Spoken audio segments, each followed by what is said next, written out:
The owners of the land that we're on, the Wurundjeri people of the Kulin Nation, and I pay my respects to them and their elders. It's actually a huge honor for me to be here to open the exhibition. At Nadia's last exhibition, someone else spoke, and I was quite jealous. I was like, I can say some nice things about Nadia. And then I got a text 2 weeks ago, like, would you like to open? I was like, yes, I would, thank you. Because Nadia is a big inspiration to me, as she is to a lot of people here. And I won't talk about the art. I think the art speaks for itself, but I want to just talk about the context of what she's doing and a little bit about Nadia as a person. I think that's important. So I think for a lot of us, you know, whether you're Somali or not, living in Australia is about forgetting, right? It's about forgetting who we are, where we're from, our history. And if you don't forget, then you'll be told to forget, and then if you really don't forget where you're from, then you won't be told to go back to where you're from. And it's easy to forget, right? Because we live in a culture that doesn't acknowledge who we are. It doesn't celebrate our cultures, our histories, our stories. That's left up to us. It's very easy to forget who we are. So it's really important, I think, that we have artists like Nadia to remind us of what we're forgetting, how our memory is changing. Not to preserve the culture, that's not possible. It's not possible for any one person to preserve all the literature, all the poetry, all the music. But it's possible for artists to remind us that we are forgetting. And Nadia as a person is important because I think all the things that make up Nadia come through very clearly in her art. So if I think of who Nadia is, I think of someone who's honest, brutally honest, at all times. You know, Nadia's art is it's not easy, you know, it's not just the nice parts, it's not just the pretty part, it's the difficult parts as well. You know, it's very, very honest. Nadia's compassionate, she has conviction, and she doesn't apologize. Nadia has never apologized for who she is, any parts of her, not for being black, being African, being Muslim, being a woman. It's Nadia, take it or leave it. So, and I think that honesty and integrity comes through in her art. And I think also to call Nadia an artist is selling her very short because it's really only one aspect of what she does. She's, you know, she works with young people. She's a leader. She really is a very original and visionary person. And her work is for the community. It's never for critics or, you know, fancy galleries. Not the Blak Dot is not a nice gallery, but it's for community. Nadia has always been someone who's connected to her community, and that's very, very important. So, Nadia, thank you for your integrity, your vision, your wisdom, and congratulations on another great exhibition. I think I'll start with thanks.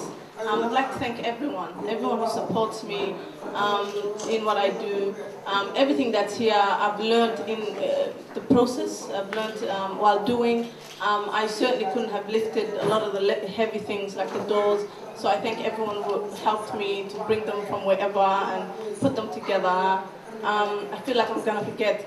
And you know, the people around me are really supportive. I'll just give you an example. A friend texted me and she's like, Nadia, I make these earrings. What color dress are you gonna wear? I'll make one for you. And she made it for me. Thank you, Lucille. Also, would like to.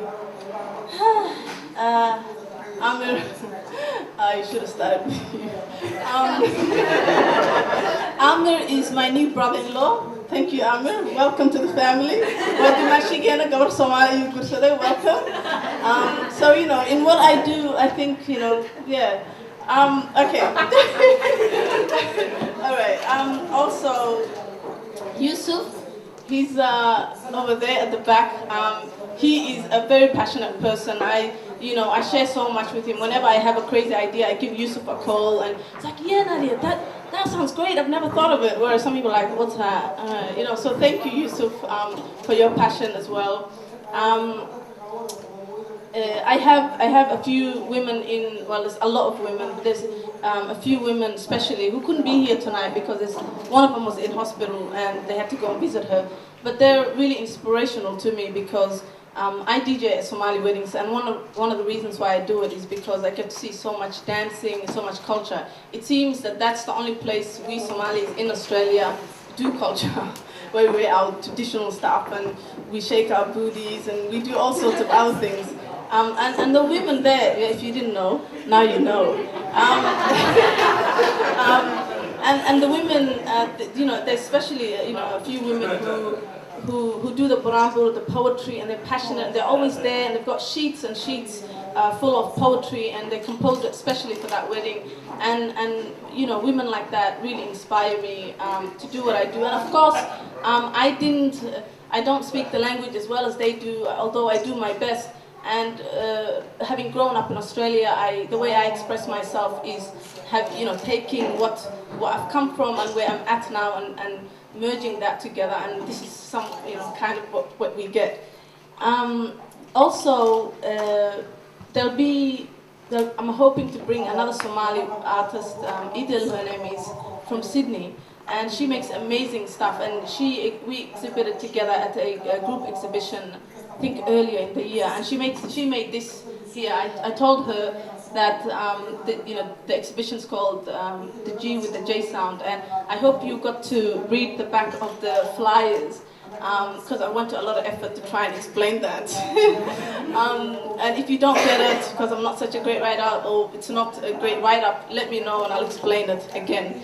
But I told her, it was about the Garanuk, which Yusuf and I had a talk about.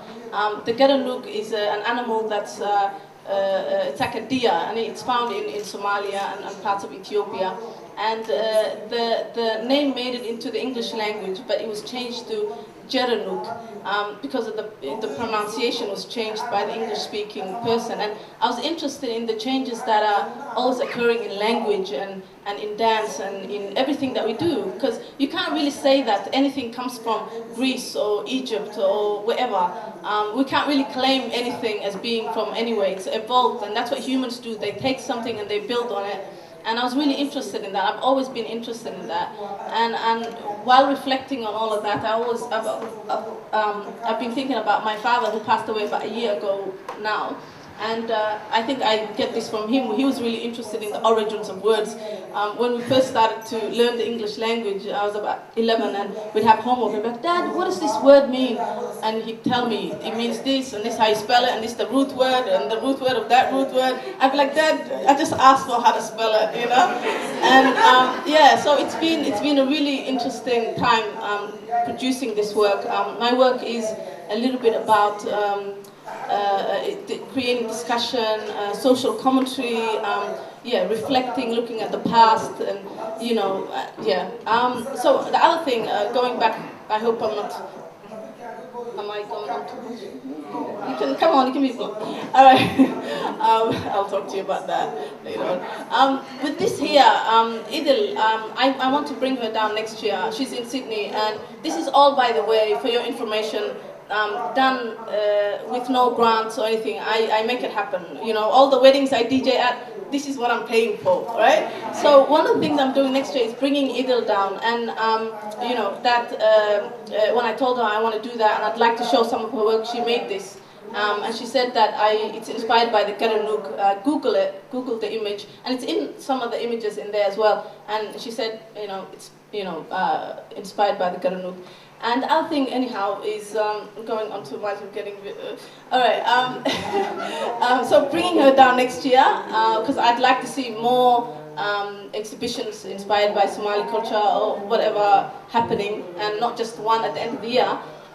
If you'd like to help support in any way, whether it be with your brain or bank account, let me know. Because it costs money to make these things happen. The last thing before I finish. Is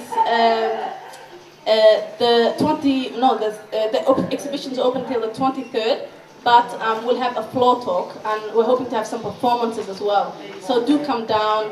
The gallery's here, the stuff is here. Let other people know. There's a good number here, but there's so many more people that can see while it's here. It's a lot of hard work, people. It's a lot of hard work.